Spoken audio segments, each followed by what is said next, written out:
So diagonalization of normal matrices, spectral theorem for normal matrices. A complex normal matrix N has a orthonormal basis of Cn of eigenvectors of N. Yeah.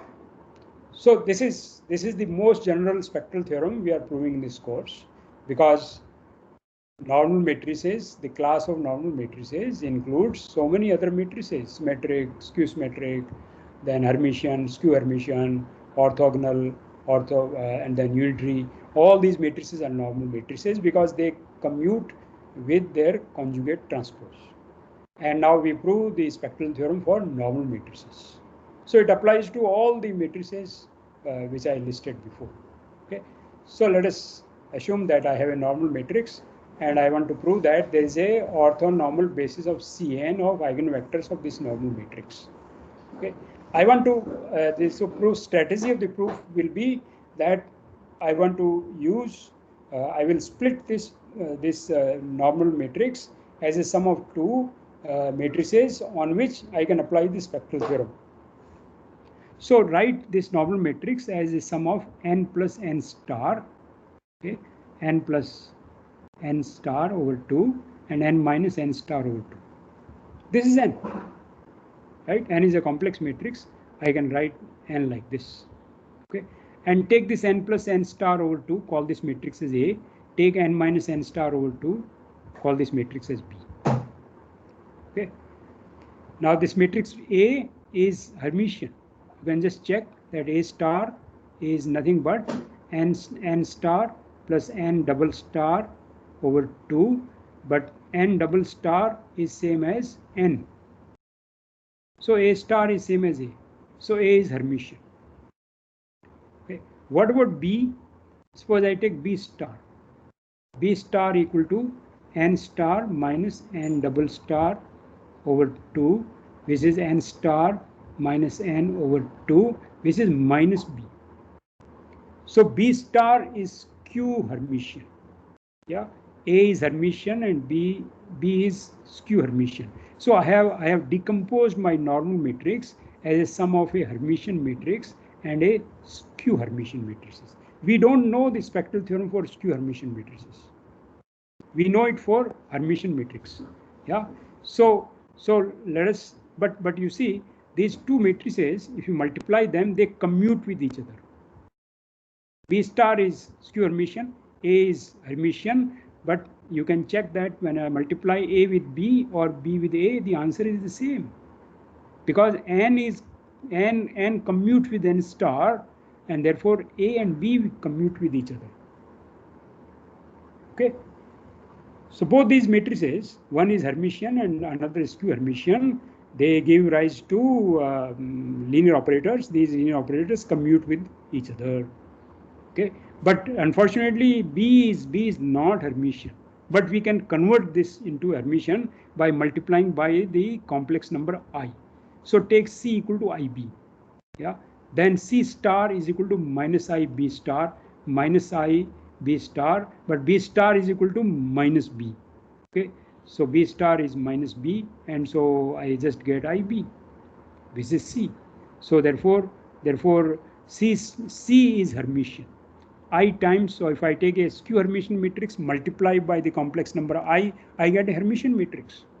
Yeah, it is a scalar multiple of the given skew Hermitian matrix. Okay, and but this property that A and B are commuting is also going to be true for C and A.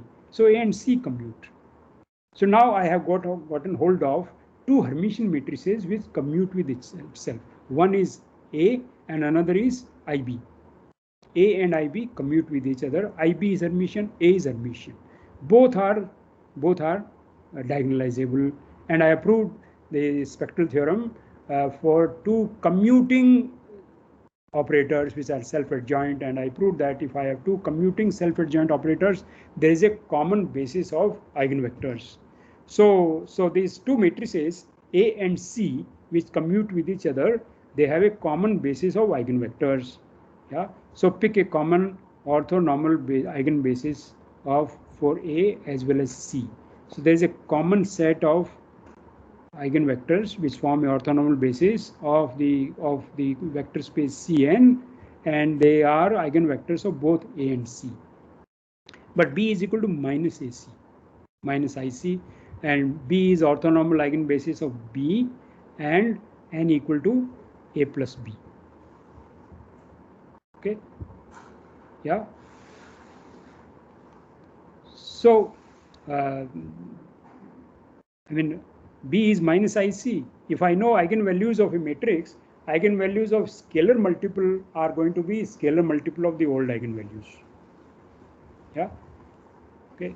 So that's why the eigenbasis, which was eigenbasis common to A and C, they are also common to A and B, and therefore A plus B, when I add two matrices, and suppose they have a common eigenvector, then A plus B U is equal to AU plus BU, but AU is equal to lambda U, BU is lambda U, and therefore it is equal to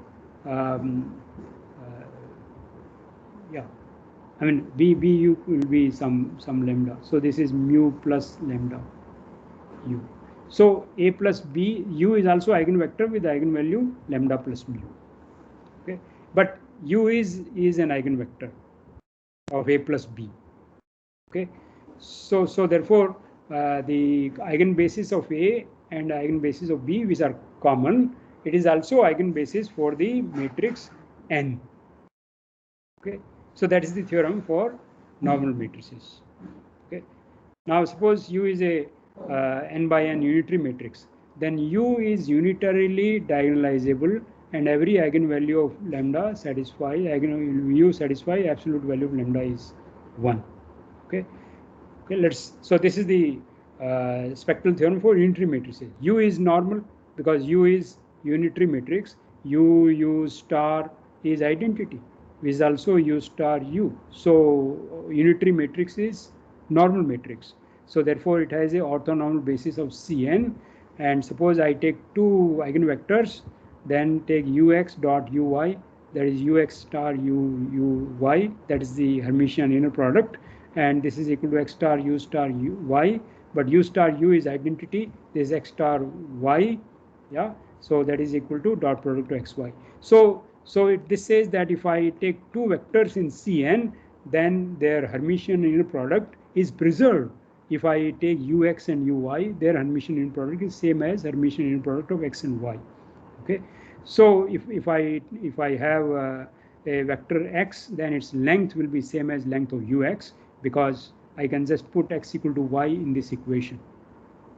So unitary matrices will preserve the length of vectors, that if I take X and then Ux, they have same length. All right. Okay, but if X is not equal to 0, Ux is lambda X. If X is an eigenvector, then Ux is lambda X.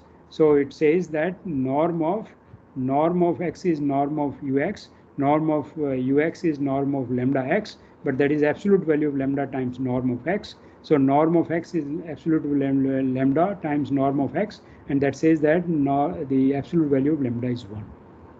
Okay, so if I take unitary matrix, then the eigenvalues are having absolute value 1. So if they are real, this is either 1 or minus 1. If they are complex, then they are sitting on the unit circle. That is why they are called unitary matrices. Yeah, all the eigenvalues of unitary matrix, they lie on the unit circle. That's why they are called unitary matrices. Okay. All right. So any questions?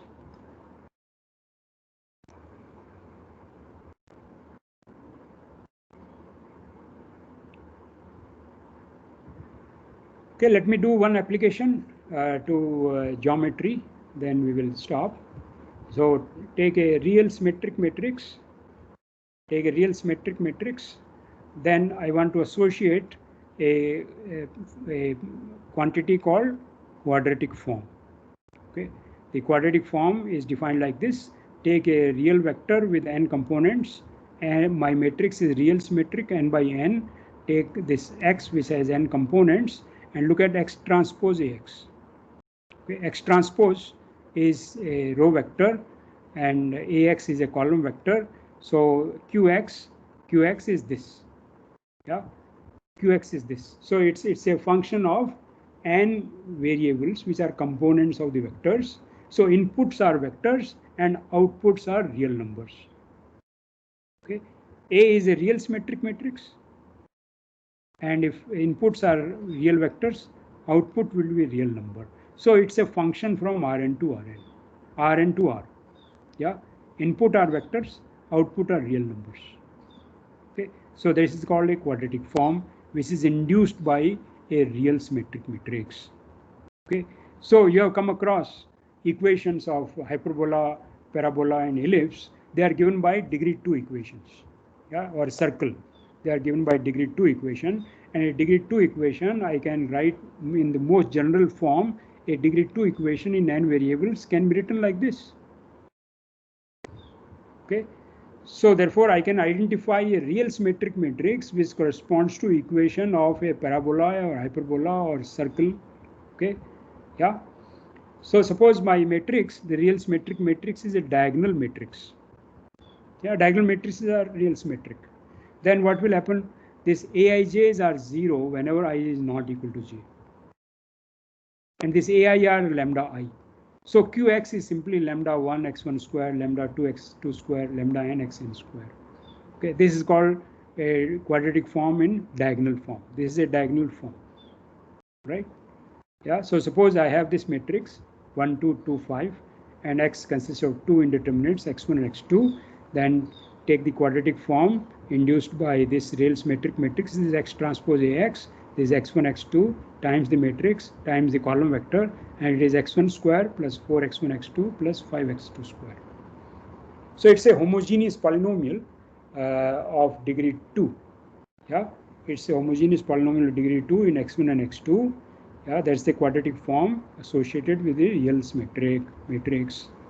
Yeah, so suppose A is a real symmetric matrix. We know it is diagonalizable, and there is a basis of eigenvectors of A, which give rise to orthonormal basis of Rn, and construct the orthogonal matrix whose column vectors are eigenvectors. Then U transpose AU is diagonal matrix. Yeah, that's the spectral theorem. Now let us construct variables y1, y2, yn, so that x is equal to uy. Yeah, what is y? Y is equal to simply u inverse x. U inverse is equal to u transpose, because u is a orthogonal matrix. So take u transpose x and get this y. This is a change of coordinates. This is a change of coordinates by the matrix U, okay, by the matrix U, which is whose column vectors are eigenvectors. Okay, so x is uy. This is a change of coordinates equation. Right, now see what happens. The original quadratic form is a x transpose ax. A is equal to u transpose ay, AU. By spectral theorem, this is u transpose AU. So if U is consisting of eigenvectors corresponding to an orthonormal basis of eigenvectors of A, then A, I write x as uy.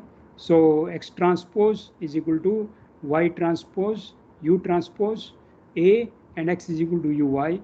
And this u transpose u, AU is diagonal matrix, so it is y transpose u, y. And so, but this D is diagonal matrix. When I have diagonal matrix, I have diagonal quadratic form. So it is lambda 1 y1 square plus lambda 2 y2 square plus lambda n yn square. Okay, so it is the same function.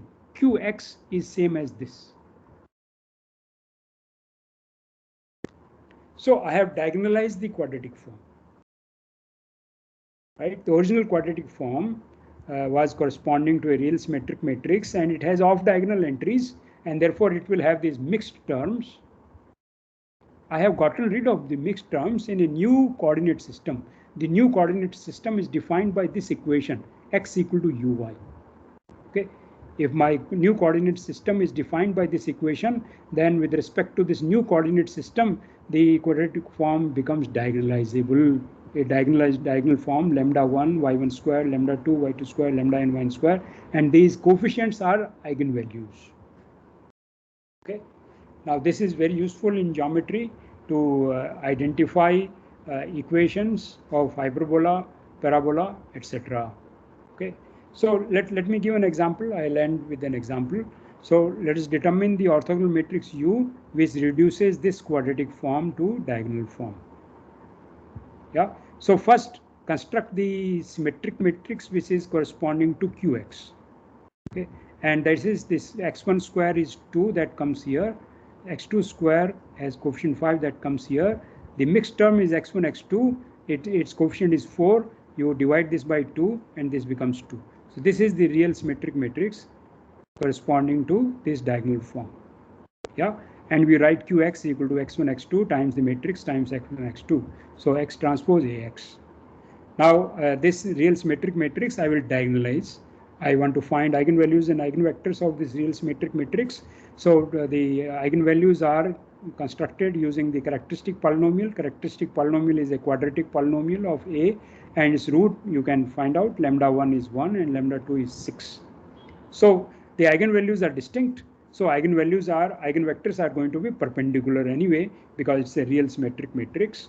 Yeah, so you can find the eigenvector corresponding to lambda 1 equal to 1, eigenvector corresponding to lambda 2 equal to 6, and then they are perpendicular. Therefore, I can just divide by their length and get the orthonormal basis. So u1 equal to this and u2 equal to this form a orthonormal basis of eigenvectors of R2. Yeah, this is a 2 by 2 real symmetric matrix. So I have this orthonormal basis of R2. And the U matrix is constructed by taking column vectors as the eigenvectors. Okay. Then U transpose AU is this diagonal matrix where the eigenvalues are 1 and 6. Okay. That is the diagonalizable. That's the equation of diagonalization of the real symmetric matrix, and the change of coordinates will be x equal to uy. Okay. Remember, this is the change of coordinates. Yeah. So if x equal to uy, then I know the diagonal form will be equal to 1 times y1 square plus 6 times y2 square. This is this. So qx is same as this if I change the coordinates. Okay. Yeah. So I introduce quadratic form which is induced by a real symmetric matrix, and that quadratic form can be diagonalized by using the diagonal form of the diagonalization of the real symmetric matrix. Okay, and then we change the coordinates according to the equation x equal to uy. In the new coordinates y1 and y2 and yn, the given quadratic form becomes a diagonal form. Okay, so this is the theory behind some geometric application which I will do next time. Okay, so we will stop here.